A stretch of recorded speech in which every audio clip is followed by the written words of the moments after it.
Okay. Hello. Wow. Good to see ya. Okay, so I'm gonna go live on here for about 30 minutes. Um. Okay. So here's the dealio. We're gonna talk about energy management. I really do think. Ooh, okay. I'm gonna end up putting on my lipstick because I forgot to put it on. So I never really go live on here. I am going to go live today because I don't know. I'm trying to engage more on YouTube because I've not really been good at it lately, and I think that I don't know. I think that this is a place where we can talk about things more succinctly and more in depth than I can on TikTok.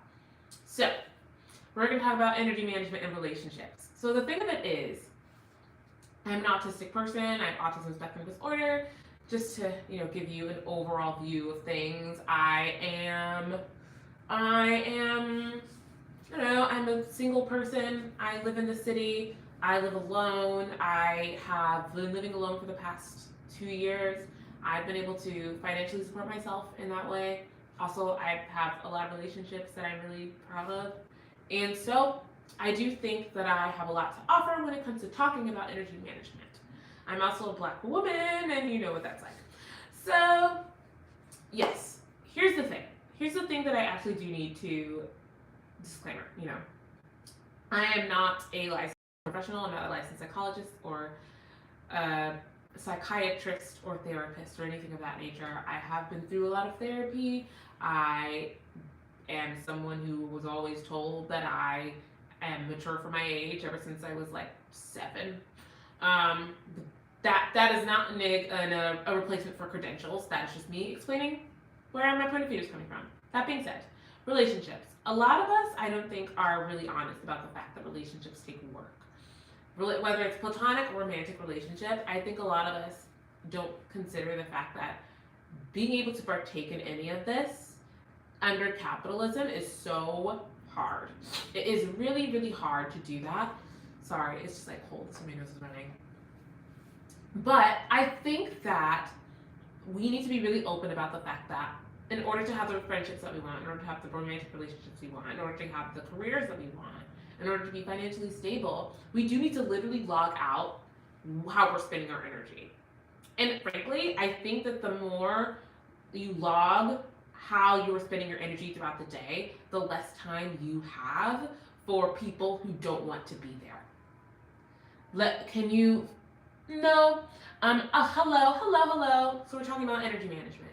I think that the more you spend planning out how you are spending your money, how you are putting this amount of money in this fund, how you are spending your time thinking about work, how you're spending your time preparing for work, preparing for your day, doing laundry, hanging out with friends, the better use of your time you're going to have, and the less likely you are to be having your time wasted by other people. That is just going to be that's going to be an afterthought.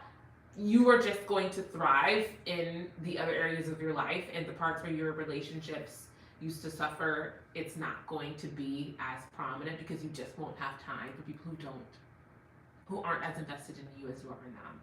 You just won't have time for it. And I think an important indicator of that flip of the coin for me, just to share a little bit of my story, was when I started thinking to myself of what kind of life that I wanted to have. I started thinking, where do I want to live in a year? What do I want my friendships to look like? What kind of things do I want to be able to do with my friends? What kind of clothes do I want to be able to wear? Where do I want to live? What kind of establishment, like what kind of building do I want to live in? And I always knew that I wanted to live in the type of building that I live in now.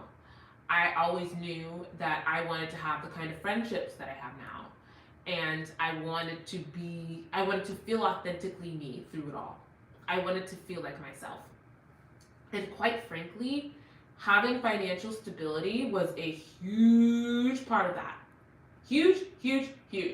And I don't think we acknowledge that when you have your basic needs because you are financially stable, when you have your needs met, financially, you are able to take care of your skin the way you want to. You're able to wear the clothes that you want to, that feel good to you. You are able to eat the food that is good for you. You are able to be able to afford DoorDash every now and then when you're too tired to cook or to meal prep. You can, there are things that you're able to supply for yourself that you couldn't before when you have consistent income that isn't dependent on somebody else, that isn't dependent on another institution, that you either can supply yourself because of your business, or that you can supply through being able to manage your time wisely and being able to have a job or multiple jobs that support the life that you want. So that's the first thing. You have to decide what kind of life that you want. You have to decide what you want your everyday to look like. Does your everyday look like waking up in the middle of the day, going for a walk, tending to your garden, making a meal at home, and then walking your dog, and then writing a bunch of peer-reviewed essays and being able to sell your knowledge? Is that what your ideal life looks like? Or does your ideal life look like waking up at 5 a.m., going to the gym, drinking your protein shake, and then going to clock into your 9 to 5, and then clocking out at 5, and then grabbing dinner at a really nice restaurant with a friend? Maybe that's what your ideal daily life looks like. But in order to map out your energy log, this is something that I started doing, and maybe I'll provide an example. But in order to map out your energy log as an autistic person, oh my God, this does kind of look like Ice Spice. Thank you.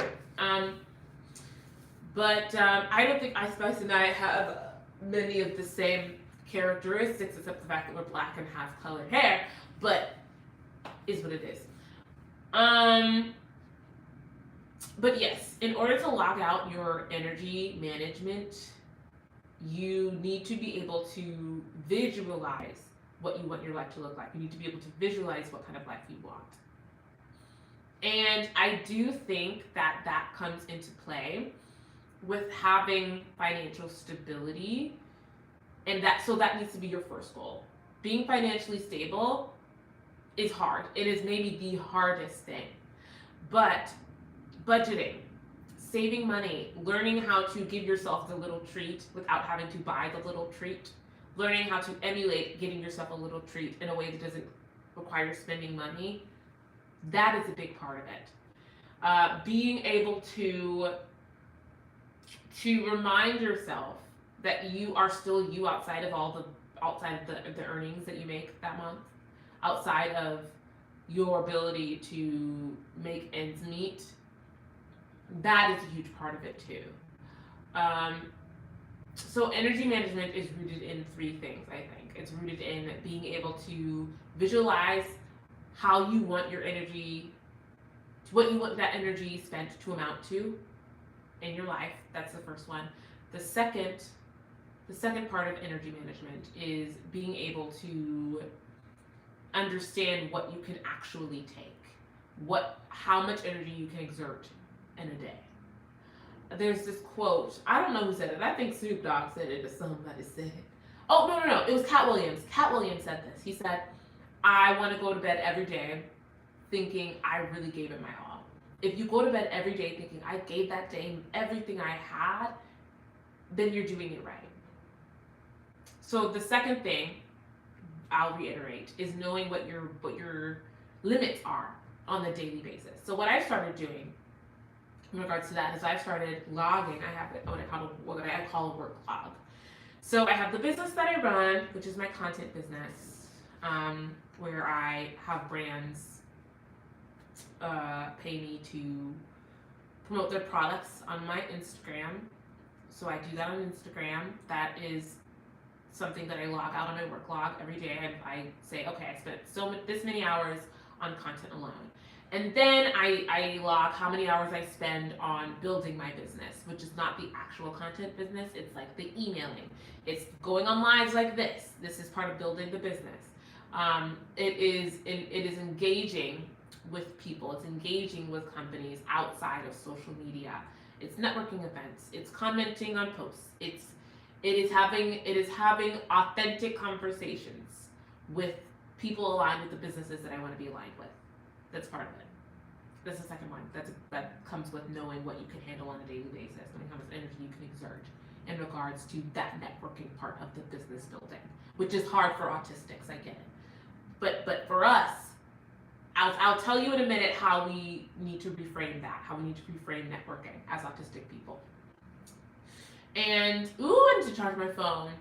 The third thing we're going to talk about, and this is just going to be a series that I'm doing live, I think. I don't know. I'll have to figure out if I want this to be a live series or not. Maybe it will be. Maybe it will be. But the third thing we're going to talk about is we talked about knowing what we want our lives to look like. We talked about knowing what we can handle. The third thing is going to be knowing what it takes to achieve the life that we want. What it takes to have that life that we've been visualizing. So it's connecting the first and the second parts. It's connecting the visualizing and what we can handle, putting them together to say, this is what it's going to take to get from here to here. And all of those conglomerates have to work together. You can't have one without the other. Those three aspects of energy management have to be present. They have to be. For example, you can't know how to connect what you're visualizing with what you need to do to get there if you don't have a vision, right? Another example, you cannot have an ice cream shop if your dream is to build an ice cream shop or to build a business where you sell ice cream, right? You can't do that without knowing what that's going to look like, knowing who your audience is going to be, knowing what those people want, right? What they want specifically out of an ice cream. You're not going to be able to have the second component without that component. You're not going to be able to have the third component without that. So the second part of knowing what you can handle, if you don't have that piece, there's no way you can feel secure in how to get from A to B and how to get from what it takes to the vision that you were putting together in the first part. So in order to have the third part, in order to put together the vision with what it takes to get there, again, you have to have the vision, you have to know what you can handle. Because the thing of it is, and here's what people don't like to talk about, what you're going to do is not going to look like what Susie and Billy and Sally are going to do. You have to know what works for you. For example, a lot of people were really down with the, Billy on the street format of content creating, going up to strangers and asking them random questions, like sometimes triggering questions. That was never going to be my speed. That was never going to be what I was most comfortable with. And that was also never going to jive with my brand. That was never going to be my format. I also was never going to be the Instagram drama, TikToker drama kind of content creator. That wasn't going to be it for me. I chose to talk more about neurodivergent lifestyle and mental health in relation to pop culture, in relation to movies specifically. And that was going to be my bag. That was always going to be my bag. I was never going to jive with that other stuff. A lot of that other stuff. Not all of it is something that I look down on. I don't know. I don't look down on, well, there's some forms of content that I do look down on. And I promise you wouldn't even guess what it is, so don't try to guess. But just because I wouldn't do it doesn't mean that it is lesser than. Just because I wouldn't do it doesn't mean that it is not as deserving of space and attention and financial stability. It doesn't mean those people don't deserve to be financially stable. It doesn't mean those people don't deserve attention. Just because they're making content that I wouldn't make doesn't make them any less than I am. Doesn't make what they're doing any less valid than what I do. It just was never going to be what I do. And it's important to know that going into it, what you are willing to do to get the life that you want, what you are willing to do to live in that location that you've always dreamed of living in, to live in that building, to wear those clothes, to have those kinds of friendships, have those kinds of romantic relationships. It's okay to know what you're not willing to do, and I think it's actually imperative to know what you're not willing to do. Because people will always try to sell you something. That's the thing. When you become a content creator, and I'm specifically talking about content creating because that's how I have been able to live in my dream apartment that I live in now. When you get into content creation, when you get into any kind of business, of starting your own business, any kind of business about your business, you are going to have people trying to sell you things. You're going to have people trying to sell you courses. You're going to, and listen, some of those courses are valid, but some of them are really not. You're going to have people trying to grift you. But you need to understand that there are some things you're just not willing to do, and that's okay. You can't do what everybody's willing to do. You can't go where everybody's willing to go. If you're not willing to travel to another country to make content, that's fine. That is fine. If you're not willing to find cheap labor on Craigslist for the start of your business, that is fine. That is fine. And we are one and the same. If you are willing to work with friends, that's great. If you're not willing to work with friends, I understand. That's the thing is everyone has to figure out what works for them. I'm simply focusing on the fundamentals and how to get you to that place that you want to be and that you envision yourself being. That is also in congruence with who you are and what you're capable of and what you're willing to do. As a neurodivergent person, I think that I always felt like I was going to end up being my own boss at some point. I was going to end up being an entrepreneur. It was just going to happen. We weren't sure when and we weren't sure how, but it was just going to happen. And it ended up happening. So that's really exciting. But at the end of the day, you have to know yourself well enough to know if you're willing to wake up at 5 a.m. every morning, or you're willing to stay up until 1 a.m. from a full shift of work. And that's the reality for some people. For a lot of people in this economy, is you are going to have 3 jobs while you're building your dream, while you're pursuing your dream. That's the reality for a lot of people. And I think we need to be honest about that. There was this, I don't know if you watch, there's this show called Dragon's Den, which is very similar. It's like the Canada equivalent, the Canadian equivalent to Shark Tank, which is based in the US. It's a TV show. It's a reality show, if you will, but it's more of like a business adjacent reality show. So the structure of it is as such. You go on the show if you are an entrepreneur, if you own a business, and you try and pitch to a bunch of millionaires to invest in your business.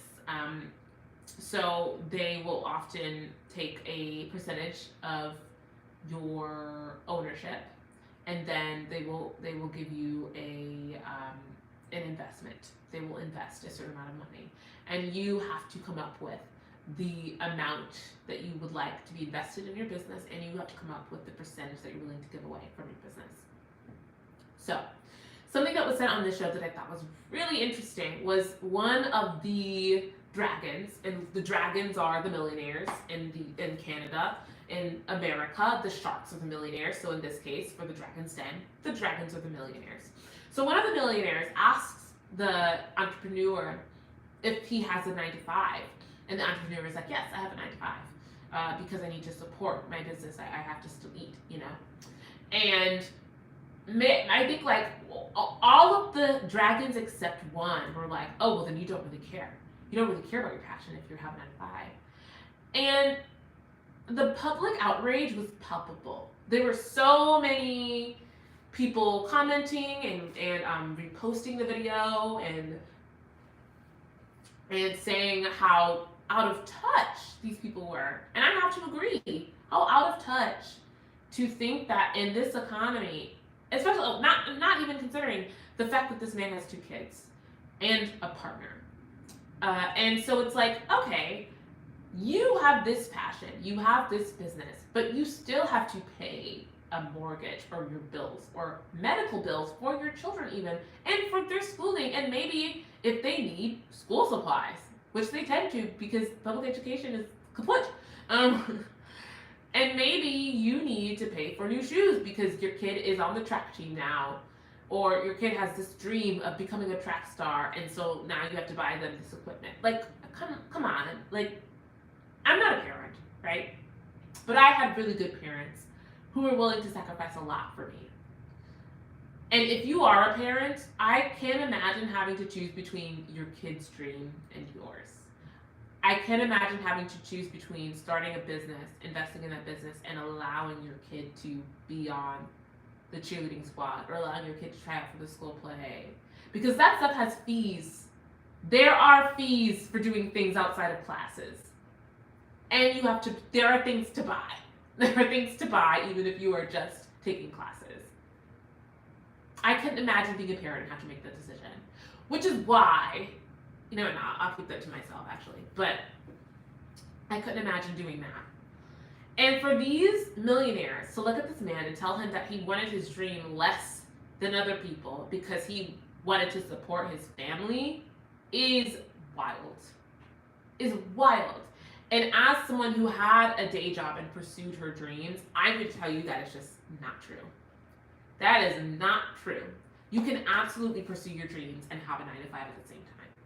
Not only that, if you are someone who masks a lot in your job, you can have a part-time job where you don't have to mask for a full 8 hours a day. You can have a part-time job and still pursue your dreams. You can have 2 part-time jobs and still pursue your dreams. It's been done. It's been done. And I'm not saying that just because one autistic person has done it, that you can do it. But there are ways to position yourself. There are ways to map out how you spend your energy and how you spend your time so that you do not have to overextend yourself. There are ways to do this, and I'm going to show you how. I'm just going to start the series on here. I'm going to go live every single morning about 9. I'm going to go live for 30 minutes at 9. That's what I'm going to do. So 9 o'clock, I will see you here, Central Standard Time. If you have any questions about me or about why I'm so happy to be where I am right now and why I'm so proud of myself, you can feel free to ask that. But if not, then I'll just keep talking. So, yes, I do think that it's a huge sign of privilege to be able to say that someone has to focus completely on their passion in order to be for it. And I have found, as someone who went to an affluent university, what would be considered affluent in America,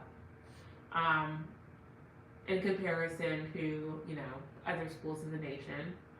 As someone who went to school and was told, if you want to do anything other than acting, you're not a real actor. Or if you want to do anything other than performing, then you don't want it badly enough. Guess what? Those other jobs are how I was able to afford headshots. Those other jobs are how I was able to afford to get up at 4 in the morning and go to an audition call. Those other jobs were how I was able to sit with a laptop in my lap while I was waiting to audition in front of some of the biggest theaters in Chicago and still be able to eat that day and still be able to treat myself that night. So people saying that you have to have a one-track mind in order to do this, you don't. In order to pursue your passion, in order to build your business, you do not have to have a one-track mind. I reject that. I reject that wholeheartedly. I reject it. Because the thing of it is, not only have I been able to do well with my passion, I have been able to wear nice clothes. I have been able to look nice. I have been able to have my hair looking nice. I've been able to have my skin looking clear. Walking into those audition rooms, going into those networking events. It is a huge privilege. It is a huge privilege to be able to do that and to be able to say that is the case. It is a huge privilege to be able to muster up the energy to have a 9 to 5 and do other stuff outside of that. But I also do think, and I think this because I've been there, I think and I truly believe that you can pursue your passion, you can build your business, even if you don't have a full-time job, even if you just have a part-time job, even if you have a few part-time jobs that alternate or that you do some on the weekends and some during the week, the work week. You can make it happen. You just have to know how to position yourself, and you just have to know what you can handle on a daily basis and be able to plan accordingly. And yes, sometimes, I'm not going to lie to you, sometimes in order to get that dream, in order to have that life that you've envisioned, you have to sacrifice a holiday. Or you have to sacrifice the half of that day, half of that holiday, half of that Thanksgiving. Maybe you don't celebrate Thanksgiving till 3 p.m. Maybe you don't celebrate Thanksgiving till 8 p.m. in the earlier slots in that day you're working, or the earlier slots in that day you're positioning yourself, or you're networking, or you're setting up your product for Black Friday. Maybe that's what you're doing on your holiday. I'm not going to lie to you. You are going to have to sacrifice something. You are. But I do truly think that when it comes to your relationships, when it comes to balancing that with your dreams and with your entrepreneurship goals, people are more understanding than you think. People who are there with you on your journey know that this is your calling, essentially, know that this is something that you have to do, and you just have to find the people who are okay with that. You have to find the people who are either doing the same thing, doing something like what you're doing, therefore understand what you are risking, what you need to risk, or you need to find people who get it. So I started this live a little later than I wanted to, and so I have to end it a little later than I want to, but I'm starting the series on energy management, and I am going to be live here every day at 9 o'clock. I'm going to go live for half an hour, and I will see you on the other side. I'll see you tomorrow. Take care.